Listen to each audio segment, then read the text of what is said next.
अस्सलाम वालेकुम जनाब, मैं हूं आपका अपना शेफ जाकिर और मौजूद हूं आप सबके साथ अपने शो जाकिर किचन को लेकर। दो सफ़र हैं जनाब, एक हमने रखा है मज़ेदार सा मीठा और एक रखा है थोड़ा सा नमकीन और थोड़ा सा विदेशी टच के साथ। मीठा जो है वो हमारा देसी है, लेकिन नमकीन जो है वो विदेशी है। अब देखना ये कि ये दोनों सफ़र बनते कैसे हैं। मौसम बड़ी तेज़ी से चेंज हो रहा है जनाब, और हमें चाहिए कि बहुत ज़्यादा केयर रखें इस वक्त, क्योंकि जब मौसम चेंज होता है तो बहुत सारी वो बीमारियां जो दबी हुई होती हैं, गायब होती हैं, छुपी भी होती हैं, वो उस मौसम के हिसाब से आना शुरू हो जाती हैं। मिसाल के तौर पे, इसको समझाने के तौर पे हम इस तरीके से बात कर सकते हैं कि जो फल अब आम आने वाला है, आम सर्दियों में नहीं आएगा। क्यों नहीं आएगा? कुदरत, इसके आगे इंसानी दिमाग फ़ैल है। अब आम का सीज़न है कि वो गर्मियों का फल है। तरबूज, खरबूजा गर्मियों का फल है, ये सर्दियों में आपको नहीं मिलेंगे। तो इसी तरीके से कुछ बीमारियां, कुछ डिजीज़ भी होती हैं जो सर्दियों में नहीं होती, गर्मियों में होती हैं। अल्लाह रब्बुल इज़्ज़त ने हर चीज़ बिल्कुल अलहदा-अलहदा बनाई है। जिस तरीके से मौसम, जिस तरीके से फल, जिस तरीके से आबोहवा, जिस तरीके से बारिशें, जिस तरीके से बर्फ़बारी, हर चीज़ अलहदा रखी है। तो इसी तरीके से अल्लाह रब्बुल इज़्ज़त ने बीमारियाँ, जर्म्स भी अलहदा-अलहदा बनाए। यानी कि सर्दियों की बीमारी कुछ और होगी, गर्मियों में बीमारी कुछ और होगी। गर्मियों में अमूमन जब ये मौसम चेंज होता है और बिल्कुल एंड के ऊपर आता है और दूसरा मौसम स्टार्ट पे होता है, तो फिर वो जो बीमारियां दबी भी होती हैं ठंड की वजह से, वो बड़ी तेज़ी से उनकी बनती है और बड़ी तेज़ी और ताकत से वो हमला करने के लिए तैयार होते हैं। यही वजह है कि ये वो सीज़न कहलाता है कि इसके अंदर बड़ा केयर किया जाता है, क्योंकि एकदम हमला होता है बीमारियों का। तो हमें अपने खाने पीने पे, उठने बैठने पे, ख़ास तौर पे छोटे बच्चों का बहुत ख्याल रखना है। धूप, गर्मी या डिहाइड्रेशन या पानी की कमी, प्यास, इन तमाम चीज़ों का हमने बहुत केयर करना है स्टार्ट में। और उसके बाद फिर जब एक बॉडी को आदत पड़ जाती है जून जुलाई की गर्मियों की, तो फिर वो एक रूटीन में आ जाती है। तो खुदारा बहुत केयर करे हैं इस को। चले जनाब, पहला सफ़र बिस्मिल्लाहिर्रहमानिर्रहीम। अब वेरी स्पेशल मेरे पास स्पगेटी है। अच्छा, स्पगेटी का मैं आपको बता दूं कि स्पगेटी कॉन्टिनेंटल टच की होती है, और कॉन्टिनेंटल में जितने पास्ते हैं, जितने लजानिया या स्पगेटी, ये सब बिलोंग्स टू इटली। अच्छा, ऐसा नहीं है कि तमाम के तमाम ये इटली ही की जागीर है। दुनिया के और बहुत सारे मुल्कों में स्पगेटी को बनाया जाता है, पास्ते को बनाया जाता है। अगर हम मिसाल के तौर पे स्पगेटी इन मैक्सिकन स्टाइल को देखते हैं तो वो टोटल डिफरेंट है। यह स्पगेटी अगर हम कश्मीरी स्टाइल में देखते हैं, ऐसा नहीं है कि पाकिस्तान में स्पगेटी नहीं बनती। कश्मीर के अंदर होममेड स्पगेटी बनाई जाती है। ख़वातीन वहाँ घरों में इसको गूंद के और हाथ से काट के और बड़े मज़े से बना के इसको सर्व करते हैं, और बड़ा लजीज उनकी ये डिश कहलाती है। और बहुत सारे मुल्कों में हर अलहदा, लेकिन स्पगेटी या पास्ते का जो वजूद बना है या इजाद जिसको कहते हैं, वो इटली है। चलिए जनाब, बिस्मिल्लाहिर्रहमानिर्रहीम। यहाँ पे हमने चिकन को जूलियन उसमें काट लेना है। चिकन की लेयर काट लेंगे, लेकिन बहुत ज़्यादा थिन लेयर ना हो।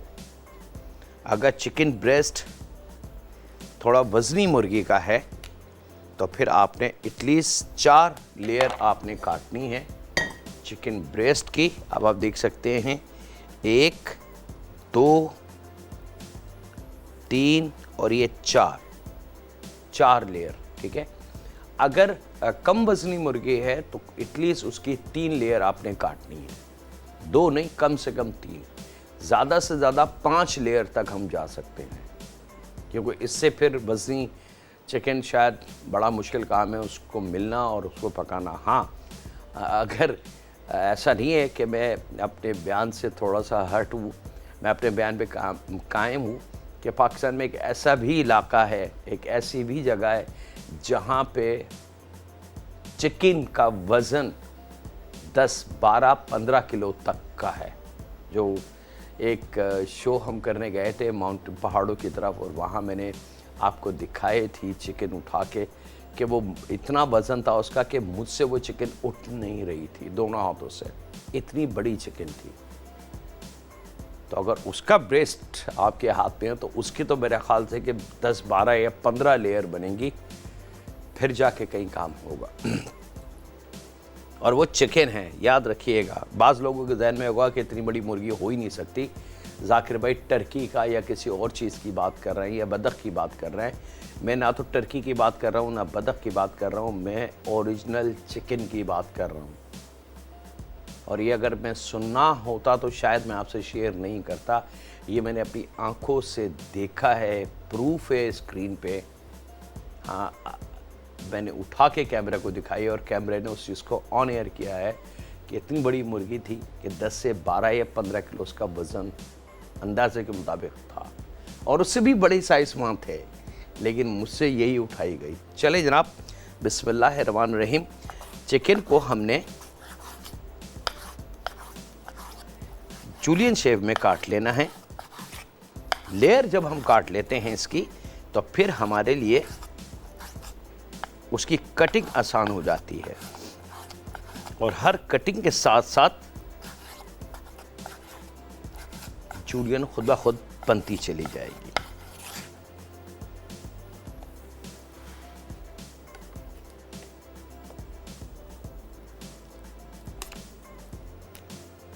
एक, दो,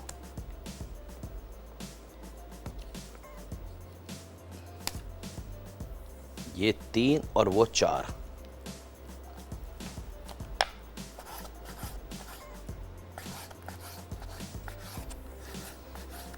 अब ये चिकन जो है पकने के बाद स्पैगेटी के लुक में आ जाएगी, तो स्पैगेटी और चिकन बिल्कुल एक जान लगेंगी पकने के बाद।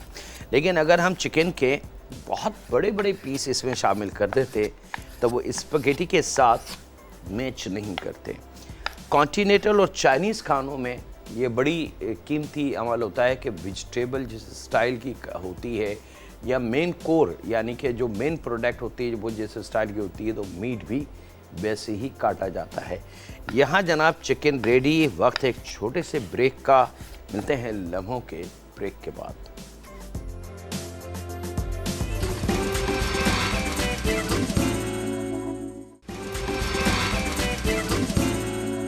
वेलकम बैक जनाब, ब्रेक से वापस आ चुके हैं।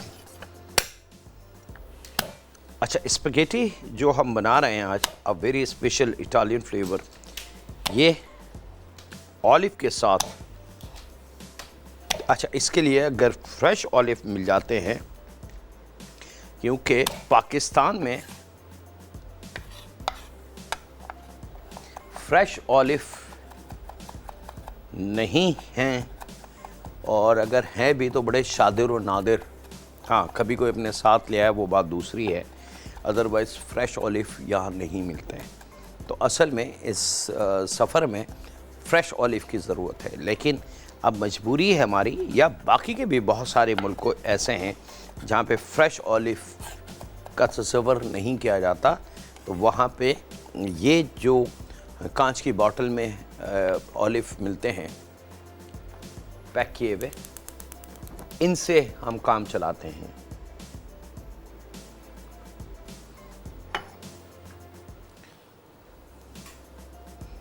बहुत थोड़ा सा ऑयल,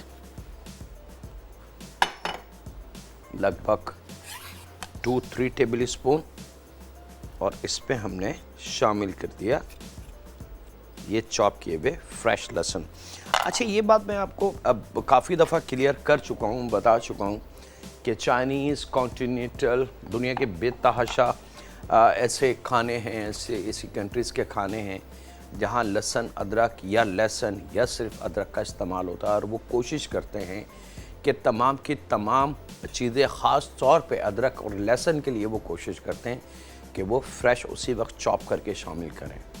लेकिन हमारे इंडिया पाकिस्तान में ख़ास तौर पे मैं पाकिस्तान की बात करूं तो ये है कि हमारी ख़वातीन थोड़े से काम को कम करने के लिए पूरे 15 दिन का या महीने का अदरक लहसुन कांच की बोतल में ला के, धो के, पीस के, पानी के साथ भर के रख लेती हैं और फिर वहाँ से खाना पकता रहता है।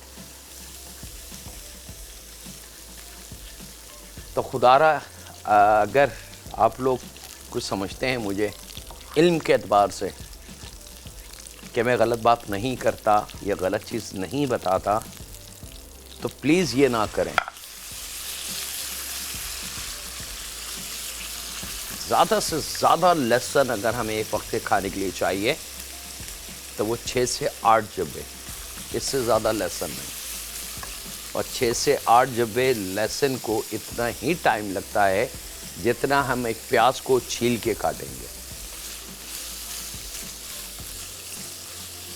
लेकिन इस फ्रेश लहसुन की एक तो खुशबू, सबसे अच्छी बात जो अल्लाह रब्बुल इज़्ज़त ने इसको ताकत, एनर्जी और इसके अंदर एक ऑयल रखा है, एक बाइंडिंग ताकत रखी, गम रखा है, वो हमें फ्रेश मिल जाएगा हमारे खाने को।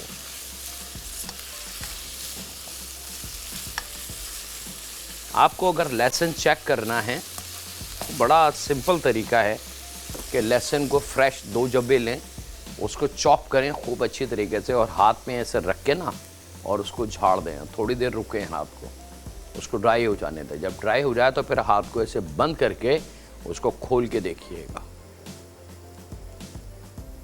मेरे हिसाब से अगर हाथ पे सही लहसुन लगा हुआ हो, चॉप किया हुआ फ्रेश सही, और उसको साफ़ करके और आप उसको ड्राई होने दें, और फिर अगर ये हाथ को आप ऐसे करें तो फिर आप में इतनी ताकत नहीं होगी कि आप इसको ऐसे खोल लें।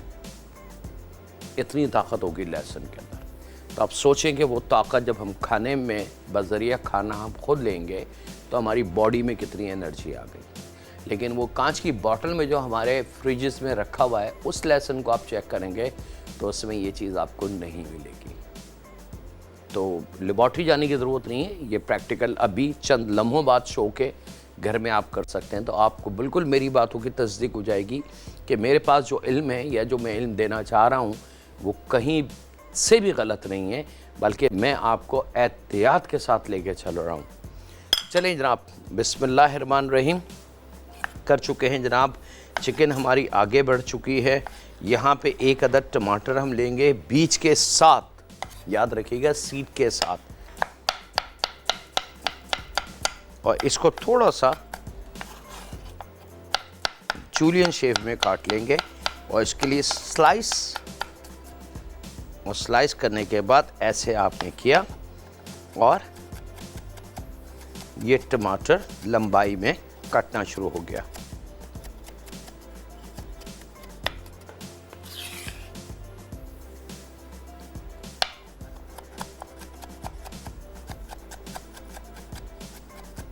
तो अब स्पैगेटी चिकन एक लुक में आते जा रहे हैं। ये हमने इसमें शामिल किया और यहाँ हम शामिल करेंगे इसमें जैतून, बारीक स्लाइस किए हुए 10-12 दाने जैतून के ले लें वो, 1/4 चाय की चमची काली मिर्च, फ्रूट सिरका हमने लेना है। एक प्लेन सिरका होता है, एक फ्रूट सिरका होता है। एप्पल सिरका ले लें, एप्पल सिरका ये बहुत सारे मिलते हैं फ्रूट के। तो लगभग 2 टेबल स्पून एप्पल विनीगर या फ्रूट सिरका। यहाँ पे 1/4 गड्डी फ्रेश पार्सली, अगर फ्रेश नहीं है तो आप ड्राई पार्सली का इस्तेमाल कर सकते हैं, धनिया इस्तेमाल नहीं कर सकते। इसको मैं शामिल करता हूँ, इसको थोड़ा सा मिक्स करूँगा और आपसे इजाज़त दूँ छोटे से ब्रेक की। तो मिलते हैं लम्हों के ब्रेक के बाद।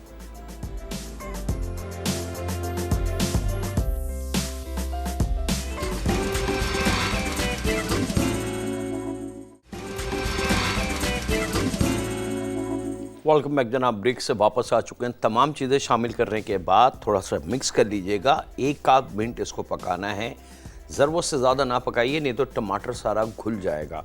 और उसके बाद डब्बे वाली जो क्रीम होती है टेट्रा पैक, एक आधा प्याली के बराबर डब्बे वाली क्रीम शामिल कर देंगे, साथ में नमक। ये जहन में रख के कि इसमें स्पैगेटी अभी हमने शामिल करनी है।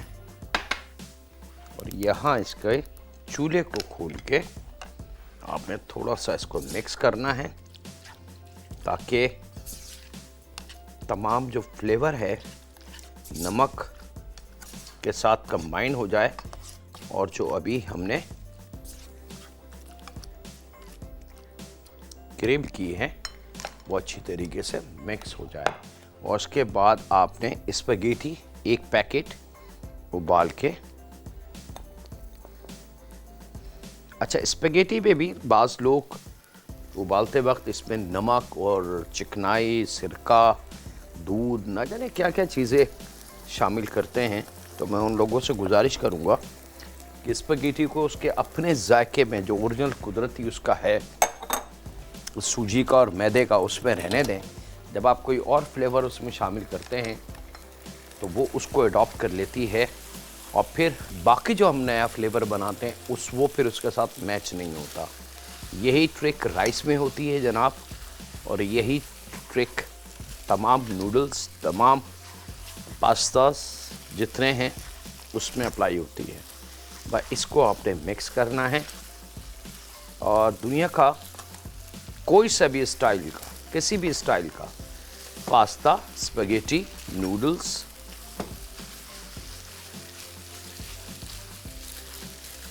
बहुत ज़्यादा देर नहीं पकाया जाता। उसका पहले फ्लेवर को हम तैयार कर लेते हैं, फिर ये पास्ता शामिल करते हैं या स्पैगेटी, नूडल, जो भी चीज़ें हैं ये शामिल करके सिर्फ एक दफ़ा मिक्स करते हैं और गर्म करते हैं और सर्व कर देते हैं। इसको जितनी ज़्यादा देर आप पकाएंगी ये ओवर कुकिंग की तरफ जाता जाएगा, उससे ये ख़राब हो जाता है, ओवर कुक्ड हो जाता है। और इस तरीके से आपने मिक्स करके डन।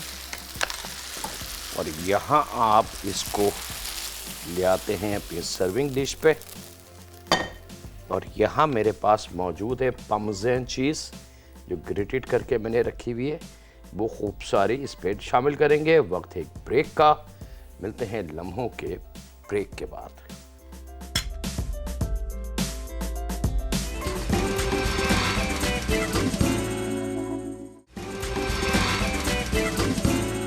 वेलकम बैक जनाब। ब्रेक से वापस आ चुके हैं। यहाँ पे एक वेरी स्पेशल शाही टुकड़े बन रहे हैं। इसके अंदर ऑयल, जिसके अंदर मैंने ब्रेड फ्राई करना है, उसके अंदर तकरीबन 10-12 लौंग में शामिल करूँगा। दालचीनी 1-2 इंच का टुकड़ा, उसको थोड़ा छोटे पीसेस में काट लें, वो शामिल करूँगा। इलायची है मेरे पास तकरीबन 10-12 दाने। इस पोट को इसके खोल लीजिएगा। अगर आपने पोट खोला नहीं, यानी कि इसको थोड़ा सा क्रैक कर लीजिएगा, तो इस चांसेस हैं कि ये ऑयल में जाके बहुत ज़ोर से फट जाए। तो उससे ऐसा ना हो कि खुदा न खास्ता छींक या ऑयल की एक तेज़ गर्म बूंद आप तक आ जाए। ये शामिल करेंगे ताकि इससे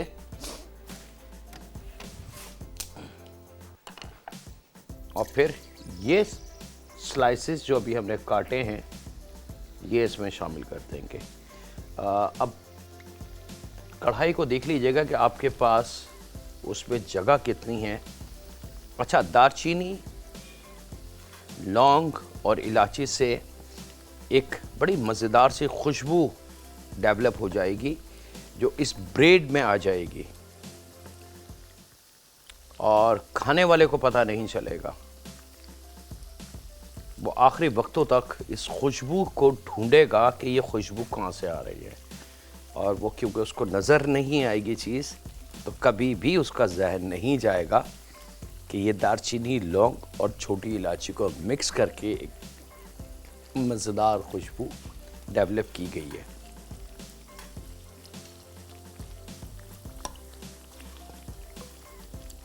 और ये ऑयल इसके बाद ऐसा नहीं कि जी ख़राब हो गया, आप इसको कौरमे में, बिरयानी में, पाकिस्तानी किसी भी खाने में, इवन के नॉर्मल जो आप फ्राइयाँ करते हैं चीज़ें, उसमें इस्तेमाल कर सकते हैं। ये खुशबू वाला ऑयल बन जाएगा।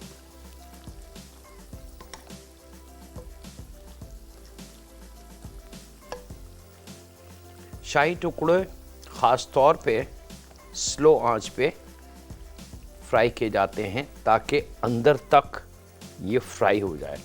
बाज़ घरों में इसको बड़ी तेज़ी के साथ फ्राई तेज़ चूल्हे पे या गरम ऑयल में फ्राई कर लेते हैं। उससे ये होता है कि ब्रेड में जो मिठास होती है वो एकदम जल जाती है और उस पर ब्राउन कलर आ जाता है और अंदर से ब्रेड कच्ची की कच्ची रहती है। तो जैसे ही हम इसमें दूध डालते हैं शाही टुकड़े के लिए, तो ये ब्रेड फूल जाती है और फिर खाने वाले को वो मज़ा नहीं आता, बल्कि वो कच्ची ब्रेड की फीलिंग आती है।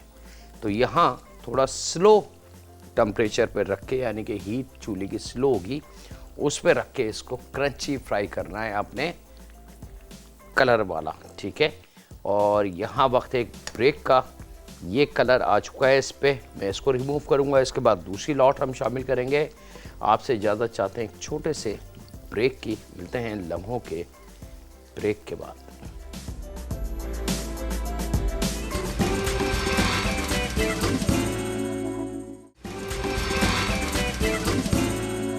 वेलकम बैक जनाब, ब्रेक से वापस आ चुके हैं। यहाँ पे स्लाइसेस को खूब अच्छे से, दूध हमारा तकरीबन 3 पाव के करीब दूध है। 1 पाव चीनी शामिल इसमें करेंगे।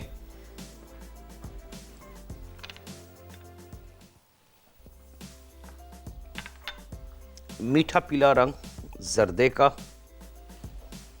जो ख़वातीन अपने घरों में रखती हैं हर वक्त, ये शामिल करेंगे। चीनी के हल होने के बाद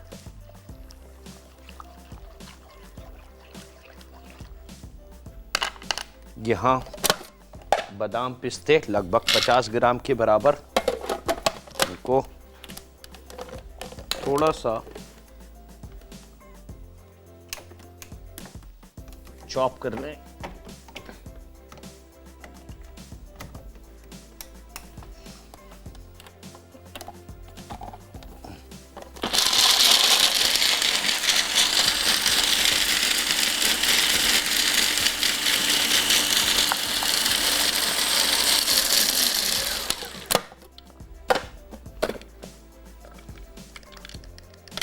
मशीन से चॉप करके ये बादाम पिस्ते आपने इस दूध में शामिल कर देने हैं।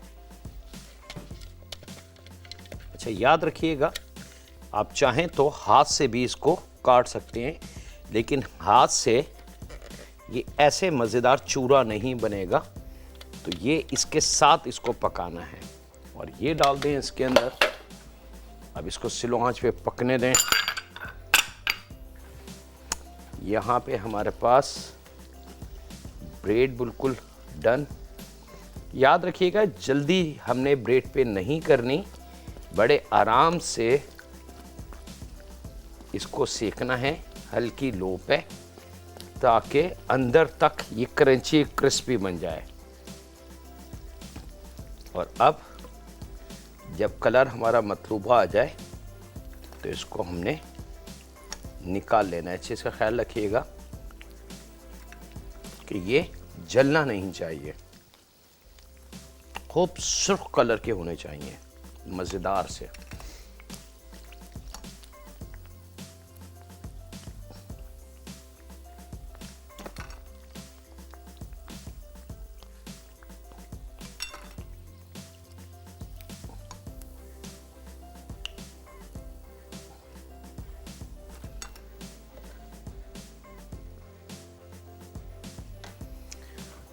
थोड़ा ठंडा हो जाए जनाब,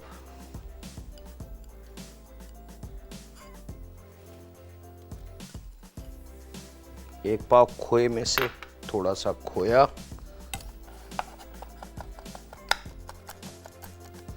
थोड़े से बादाम पिस्ते टॉप गार्निश के लिए,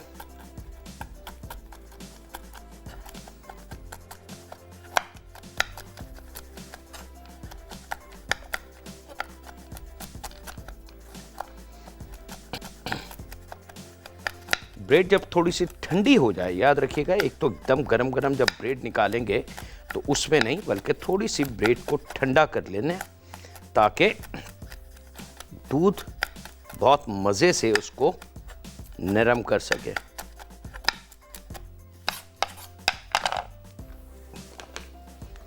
खोया शामिल करके थोड़ा सा इसको मज़ीद, और यहाँ इसके बाद इसमें 3 टेबल स्पून बड़ा वाटर।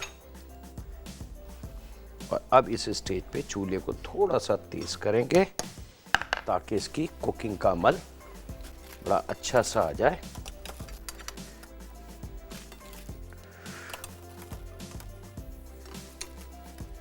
और कम से कम 2 से 3 घंटे पहले आपने ये चीज़ बनानी है।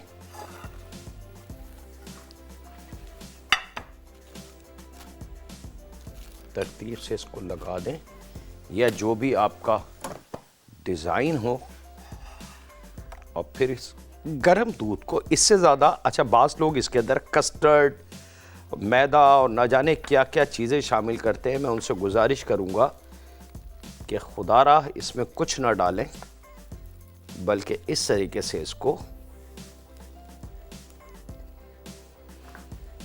कम से कम 2-3 घंटे पहले आपने इसको शामिल करना है, गरम दूध, ताकि ब्रेड जो है